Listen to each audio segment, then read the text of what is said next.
Hey, welcome back to another video. Continuing on with the Dana 44 swap. Pay attention, I might be able to teach you something. No, probably not.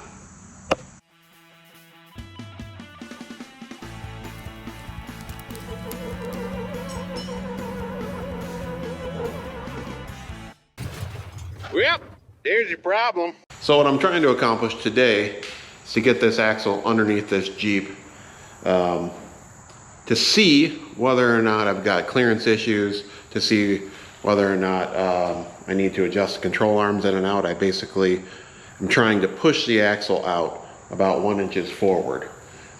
With the Genrite fenders, besides going up 3 inches, they also go back 3 inches. So that gives you a little bit more room in your wheel well. However, I'm going from a 35-inch tire to a 39-inch tire. But they're BF Goodrich's, so you know, it's like from a 33 to a 37. So I've extended out my arms almost as far as they go, and I'm going to see if when we roll that under there and get it setting on its own weight, if it seems like we have good enough clearance front and back. Once we have that, then we can start to look at our steering arms and some of that. So watch as I struggle, because I'm an idiot and don't install electricity in a lift in my garage, so I'll just drag this thing across the floor like a Neanderthal. It's fun.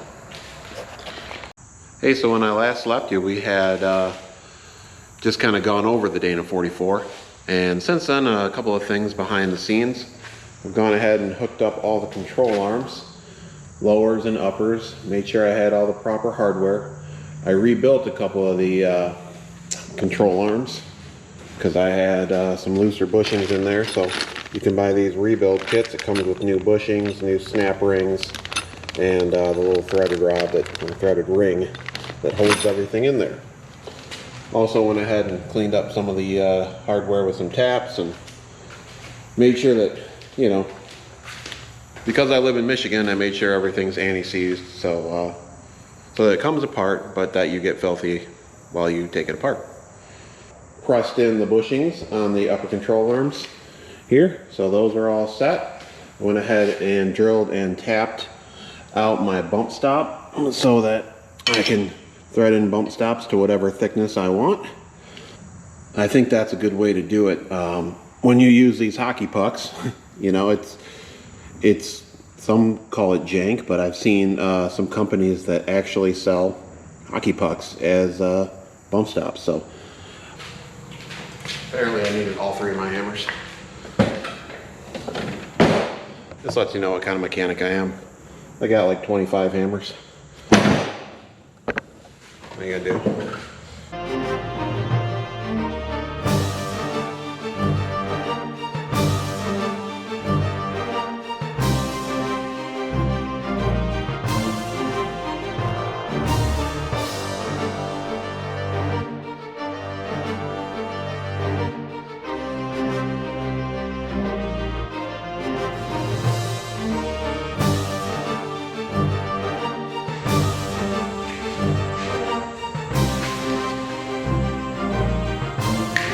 Ta-da!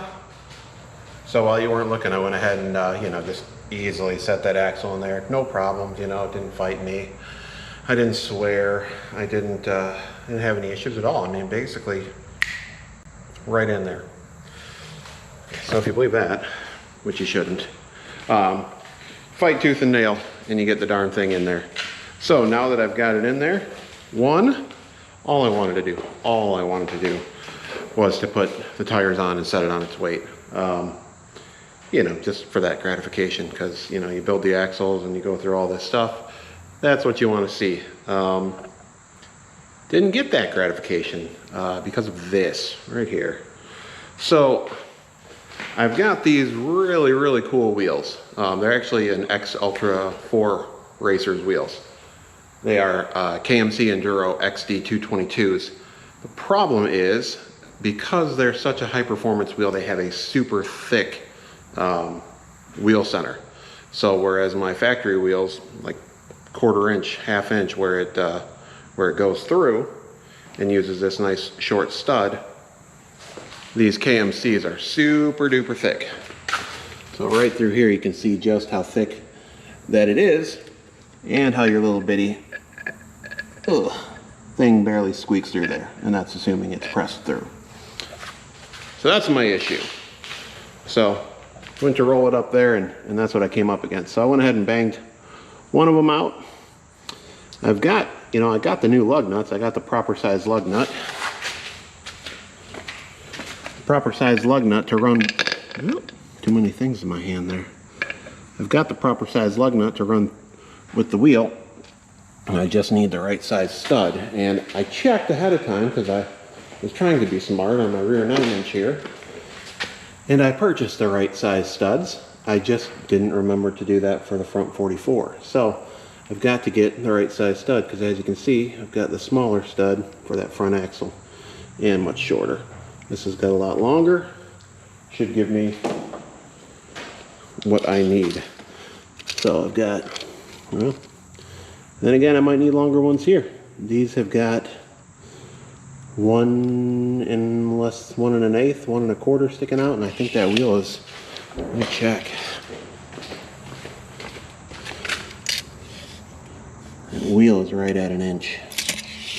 So it does curl in there, but that's not going to be enough. We're going to need studs on the back of that thing too. So just go ahead and bang one of those out. Issues. All I wanted to do was put it on the wheels. I mean, it's on there, and it's essentially at ride height because it's setting on the jack, so all the weight is on the jack. So with these extra fenders, I think we're doing all right. I mean, it could probably stand to go up 1 inch, but it's not terrible. And I think at the back of the wheel well, we're going to be okay, because I know it's going to move forward as it compresses. We're going to have to certainly bump stop to keep her out of here. And we're going to have to probably trim off this bumper, lose our tow bar, maybe come up with something better for our lights. But it's in there. It's loosely bolted in. I haven't built steering yet or track bars, but you can kind of see.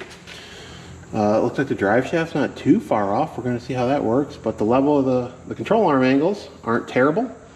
I also haven't put it on and checked the caster, but I can look down the knuckles and see that I've got some caster, so that's good.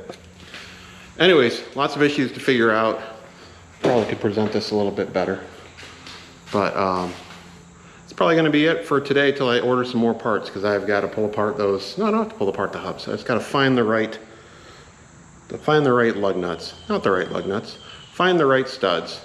But luckily, with the way these rotors are designed, I can bang them out from the front side, and I don't have to worry about having to take every last piece of those hubs and bearings apart and taking the rotors off and calipers and all that. So anyways, if you like the video, like the video. I'm gonna keep on marching on. This is the way these projects go. They're a royal pain in the butt. That's why I'm usually apprehensive to do them, because I'm wearing a t-shirt, and you don't get to always wear a t-shirt in Michigan. So I like to enjoy my time. But I said it already, if you like the video, and I'm gonna keep on working and keep on bringing you up to speed. Thanks for watching. See ya.